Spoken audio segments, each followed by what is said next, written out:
नमस्कार दोस्तों, स्वागत है आपका। आपके साथ मैं हूँ आशिमा त्यागी। एक ही देश भारत, जहां एक तरफ दिल्ली में छठ पूजा के दौरान मुसलमानों को दुकानें लगाने की अनुमति नहीं दी जाती और दूसरी तरफ कुछ ही दूरी पर हरियाणा के नूंह में तबलीगी जमात के इंतजेमा में माफ कीजिएगा इज्तिमा में हिंदू भाइयों को बिरयानी और चाय की दुकानें लगाने दी जाती है। एक ही भारत, लेकिन दो बिल्कुल अलग अलग तस्वीरें। ये विरोधाभास हमें झकझोरता है दोस्तों। क्या धर्म अब रोजी रोटी से भी बड़ा हो गया है? क्या इंसान की पहचान अब उसकी मेहनत से नहीं बल्कि उसके मजहब से तय होती है?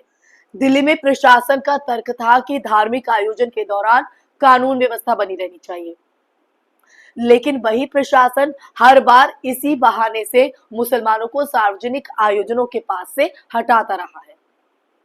दुकानों पर बैन, ठेले जब्त, पुलिस की एहतियात वाली भाषा, ये सब मिलकर एक संदेश देती है और दर्शाती है कि धर्म के नाम पर बराबरी की बात सिर्फ भाषणों में होती है। जमीनी हकीकत से उसका कोई लेना देना नहीं है और कुछ और ही वो जमीनी हकीकत। जहां तबलीगी जमात के विशाल इज्तिमा हुआ और लाखों मुसलमान आए, उन्होंने इबादत की, दीन की बातें की और सबसे अहम, शांति के साथ आए और शांति के साथ लौट गए। वहां हिंदू भाइयों की बिरयानी और चाय की दुकानें भी लगी, मुसलमानों ने खरीदी भी, बातें भी की और एक उदाहरण पेश किया कि इंसानियत की बुनियाद अभी भी जिंदा है। ना हिंदू ना मुस्लिम, धर्म से बड़ी है इंसानियत। ये वही तबलीगी जमात है जिसे कुछ साल पहले कोरोना काल में मीडिया ने सुपर स्प्रेडर का टैग देकर नफरत का प्रतीक बना दिया।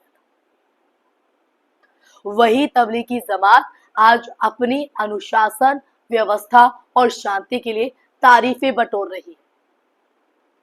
और बटोरे भी क्यों ना, यहां तक कि वही एंकर अंजना ओम कश्यप, जो कभी इन्हीं लोगों पर उंगलियां उठाती थी दोस्तों, अब कह रही है कि इतनी अनुशासित भीड़ मैंने कहीं नहीं देखी।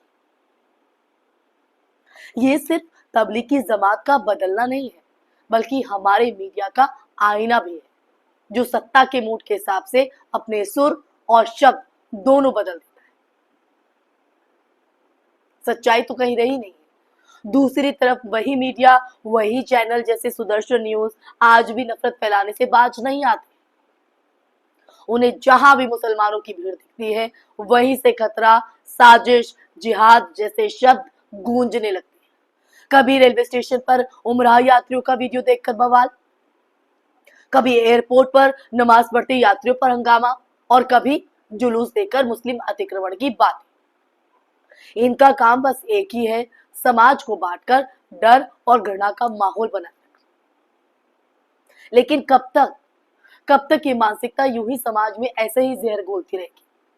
और असल सच्चाई क्या है, ये भी बड़ा सवाल है।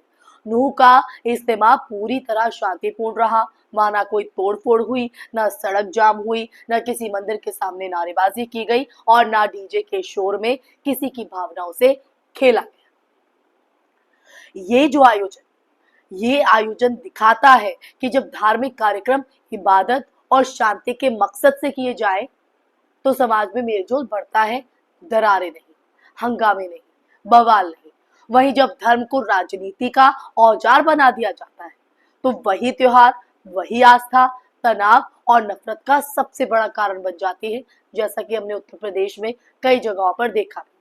सवाल ये नहीं कि छठ पूजा में मुसलमान दुकान लगाए या नहीं, सवाल ये है कि अगर नूह में हिंदू दुकान लगा सकते हैं तो दिल्ली में मुसलमान क्यों नहीं? उनकी क्या गलती है? जब एक समुदाय की धार्मिक भावना की रक्षा के नाम पर दूसरे को रोजगार से वंचित किया जाता है तो ये बराबरी नहीं, भेदभाव है।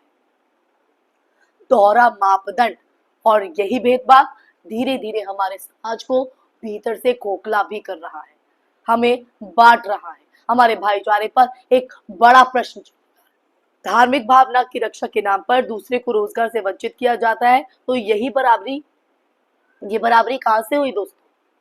ये तो समाज के भीतर कहीं ना कहीं एक जहर घोलने का काम किया जा रहा है इस तरह की चीजों से।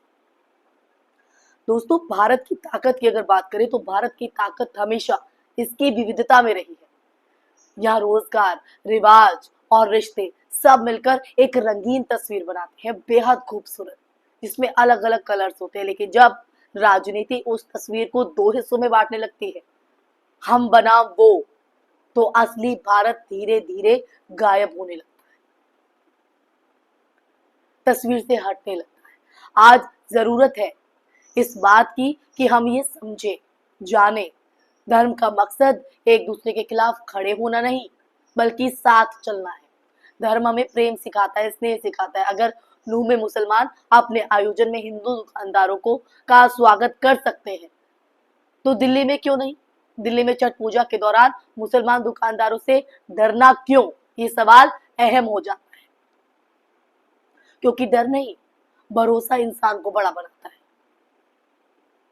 और ये भरोसा तभी लौटेगा जब हम अपने अंदर ये कहने की हिम्मत जुटाए कि कोई धर्म बुरा नहीं होता, बुरे वो लोग होते हैं जो धर्म की आड़ में नफरत फैलाते हैं, धर्म के नाम पर लोगों को बांटते हैं।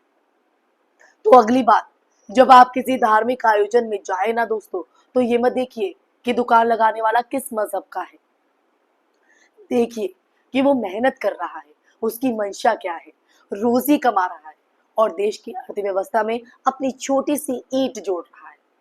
क्योंकि जब हम एक दूसरे के मजहब को नहीं, बल्कि मेहनत को सम्मान देंगे ना दोस्तों, तभी तभी इस देश की असली एक भारत वाली जो तस्वीर है वो जिंदा रहेगी, जो कहीं ना कहीं हमारी एक पहचान है। इसी के साथ इस चर्चा में फिलहाल के लिए बस इतना ही। ये चर्चा आपको कैसी लगी? भाईचारा जिस तरह से हमारा है, इसे बनाए रखने के लिए आपके मन में क्या विचार है? कमेंट बॉक्स में कमेंट करके जरूर बताइएगा। साथ ही इस वीडियो को ज्यादा से ज्यादा शेयर भी कीजिएगा, ताकि सच्चाई की ये तस्वीर सबके सामने आ सके। फिर हाजिर होंगे एक नए विषय के साथ, तब तक के लिए अपना ख्याल रखिए। जय हिंद, जय भारत, नमस्कार।